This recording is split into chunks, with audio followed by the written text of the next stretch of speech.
I think we all sometimes wonder. We have answers. Many of us do several answers. Why does this? Why is this a really strong film? For those of us who aren't even that fanatical about, Austen's literature, we can. I know strong feelings on it one way or the other. To be frank, why is this a captivating film? Why does this work? Well, I think some have pointed to Emma Thompson's screenplay. Some years in the composing is extraordinary. The performances are from actors who wanted to deliver the finest work of their career, who had nothing but respect for this story, these characters, and wanted nothing more than to embody these and saw it as a dream come true. And then there's, well, I'm going to just jump ahead a bit and say Michael Coulter's photography, but we have to look at and credit Ang Lee's direction. There's something often made about the this term can be a bit, I don't mean to be, an outsider's perspective of the United Kingdom, one of these period pieces.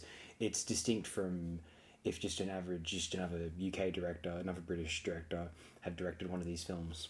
This is an Anglophile's take, or what feels like an Anglophile's take on one of these high English luxurious period pieces.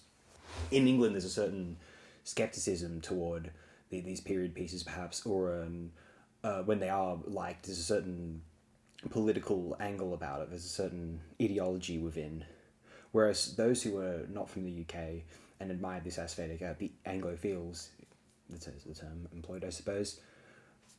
The Sense and Sensibility aesthetic in this particular adaptation, it comes from the place of why the outsiders, why those of us not born in the United Kingdom admire that aesthetic, what motivated Kubrick for Barry Lyndon. In essence, what works about Sense and Sensibility is what's working about Barry Lyndon. It's that outsider's approach to the Anglophile glamour and splendor. This high class, exuberant and luxurious kind of manicured leisure living. It's so, I mean, not that it didn't have a basis in actual history at one time for a certain privileged class of individuals, but it's like a dream living. It's almost like it's evoking a time and place that's so vivid, alive, and ethereal and experiential that it's like it never occurred. Like it's some lost Hollywood Technicolor dream of a literary fable.